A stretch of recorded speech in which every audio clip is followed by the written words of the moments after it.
Hi, I'm Amanda. I'm participating in the 13 Nights of Samhain tag started by the Wild Witch. This turns out to be a long video because I'm surprised I have as much to say as I do about today's question, which is what traditions do you practice at Samhain? And it surprises me because I didn't think that I developed as many traditions as I have. I used to practice within a coven and a lineage for many years. I used to meet with a group of people on Halloween night. We'd get together for our most long and elaborate ritual. And now I don't. Now I'm a solitary practitioner, and it's really different. And it's been something. It's been really something. Adapting to those changes and finding my place in that. So it's funny because I know a lot of people don't practice in groups, and it's very like humbling to be in the situation and hilarious too, because people who share their solitary practices online, I actually really appreciate it in a way that I never did before. Before I was too busy and had the connection with people in person to do to learn and grow and adapt and practice. And now I look for that elsewhere when I need it. And I never really wanted to practice in a group. I know a lot of people vehemently don't want to practice in a group, and I get it. Every like every disadvantage you can think of, I feel like I've experienced a lot of them to a different degree. All those disadvantages are true and probably will happen. But I didn't realize the advantages of a group with a structure that you can kind of enjoy following along with and learning with without having to also build the structure yourself. I didn't know how much a group's momentum could help support me in building my own momentum. I didn't know how much I would learn from practicing with so many different kinds of people living their own lives different than mine. I didn't realize I didn't know that we could all do the same thing, attend the same class, and have such different takeaways from it. I didn't know what I was capable of when working for a group and motivated to work with a group.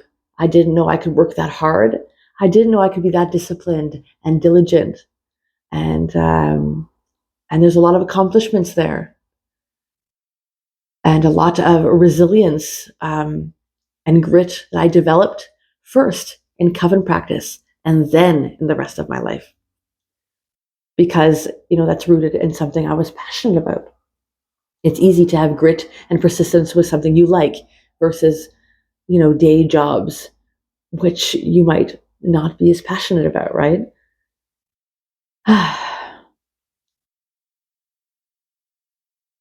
Now on my own, I'm kind of exploring, I'm kind of reviewing what was it in group work that worked for me personally, that I didn't just do for them, that like for other people who have different needs and desires, and and what I didn't do as a high priestess. I was high priestess for only a few years, but of course, in that role, you're helping create an experience for others.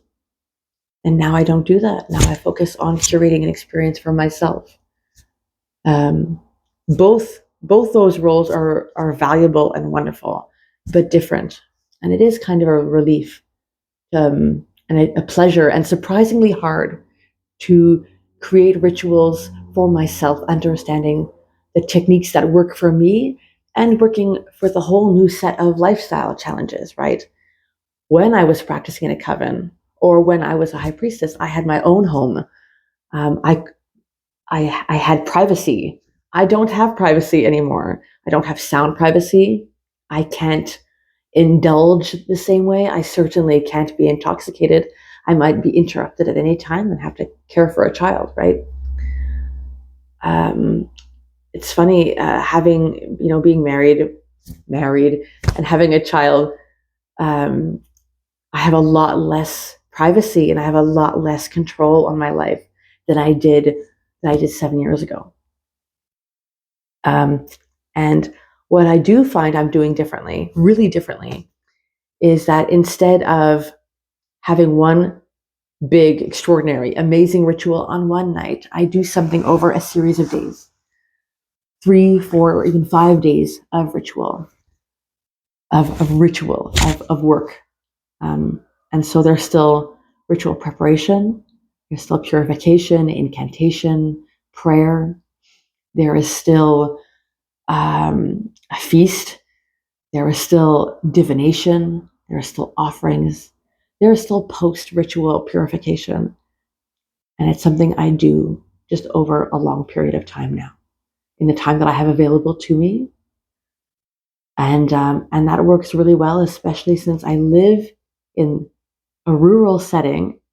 And by virtue of being a homemaker, my life is seasonal and I can work with that. The buildup that I use in a ritual that works with the seasons is different, is easier in many ways. The access is easier. This year, I will be making a wonderful cream of tomato soup to be eaten out of skull bread bowls, and I'm extremely excited about that. We will go trick-or-treating as a family.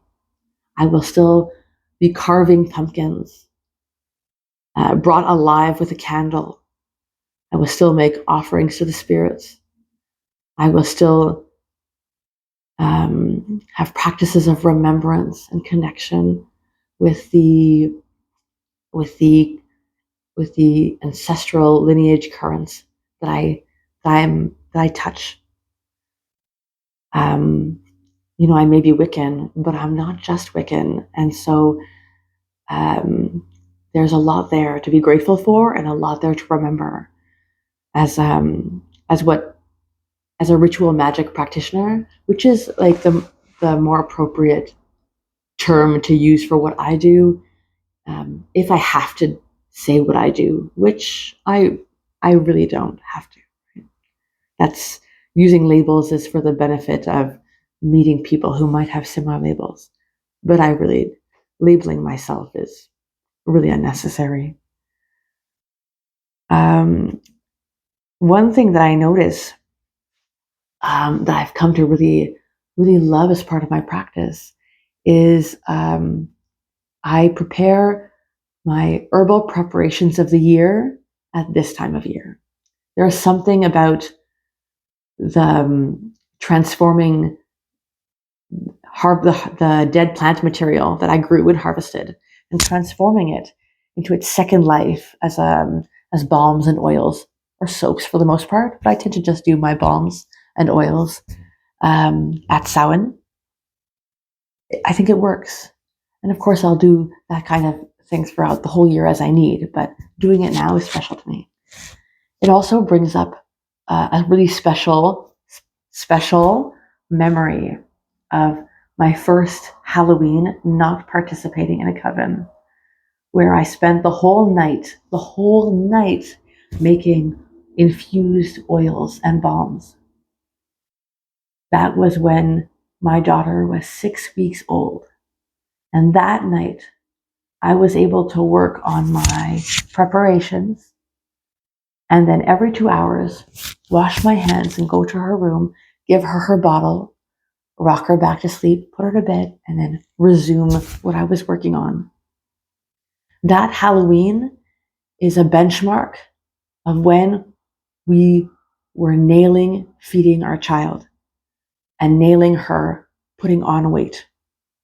And that was that we survived those first 6 weeks, that she was going to do well, that she was going to make it.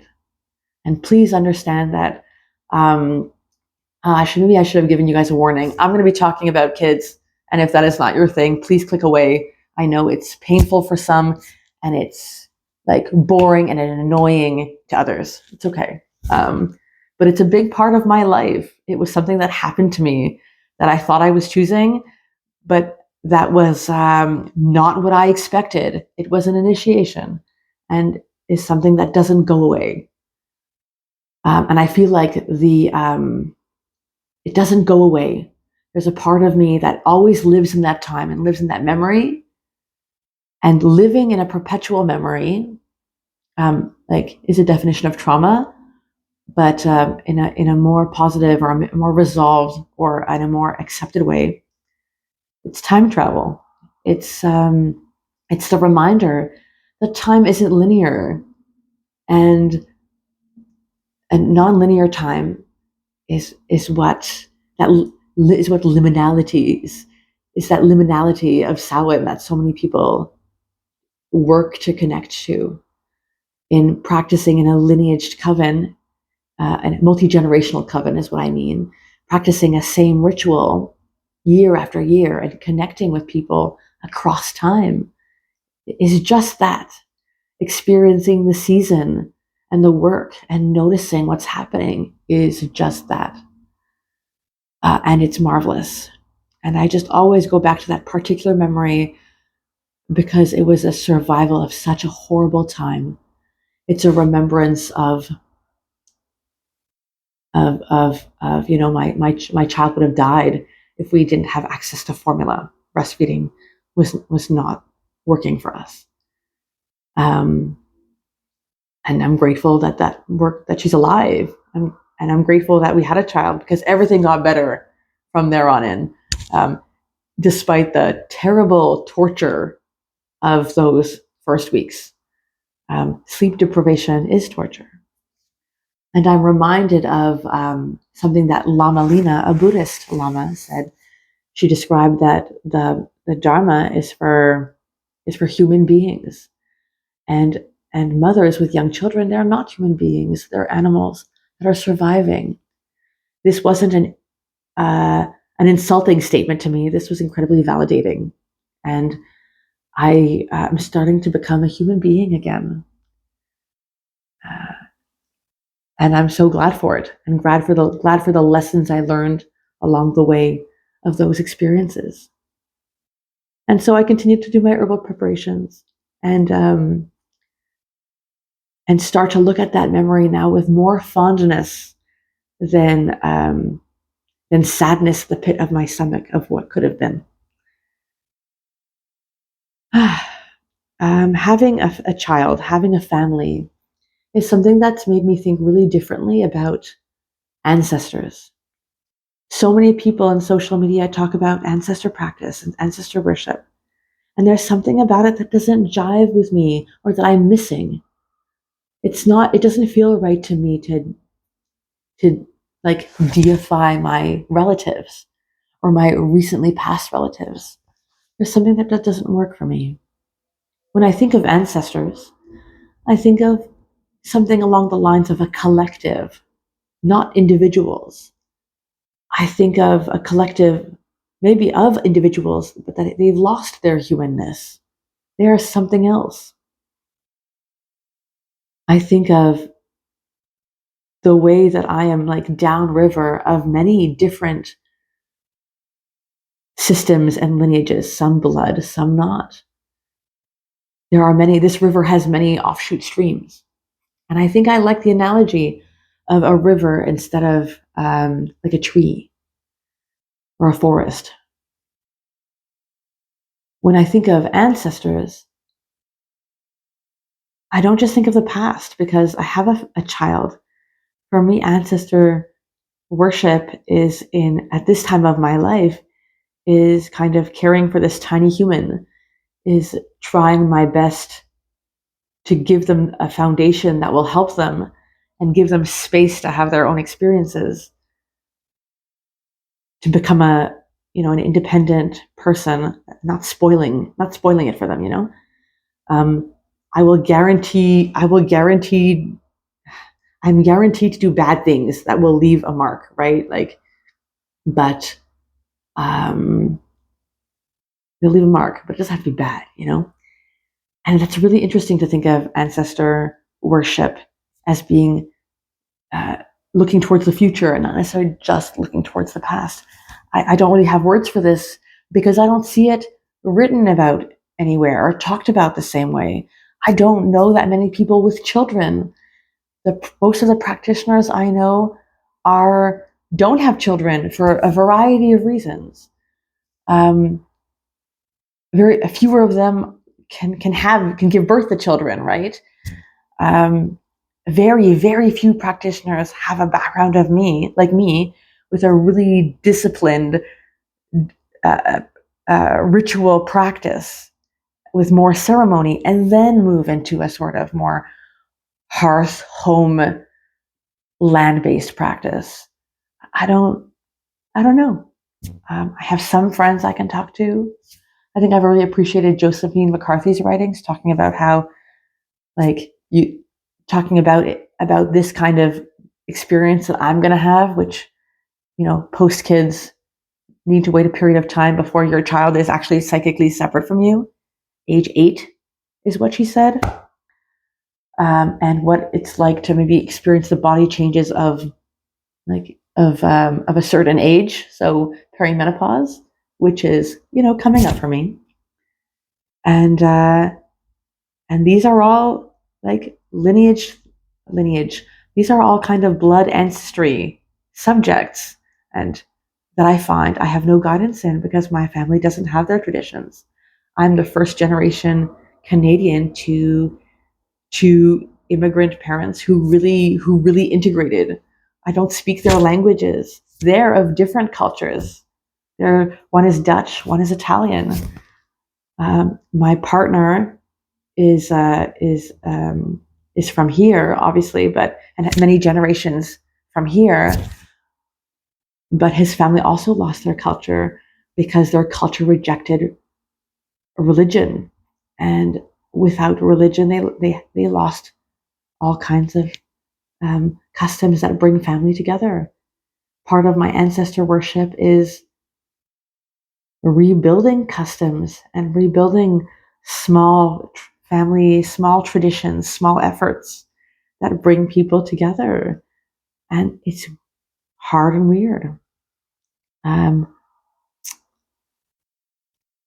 I never would have thought that I would feel this way about things. I never thought I would have this life. I never thought I would have a child. I never. It's a big surprise. It's a big surprise, and I can't even imagine what the future is going to bring. And the acceptance of that is really silent to me, and now falls into these traditions that I'm building. That right now that I'm experiencing and doing alone, because we are all alone in our experiences as an individual, and that concept.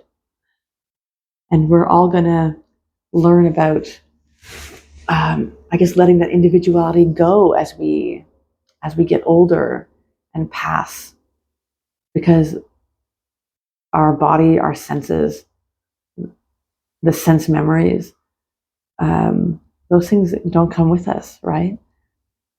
Who knows? I'll see when I get there. So thank you for listening to this terribly rambly video. I'm so sorry. I wish you a really wonderful Samhain, and I will see you in the next video.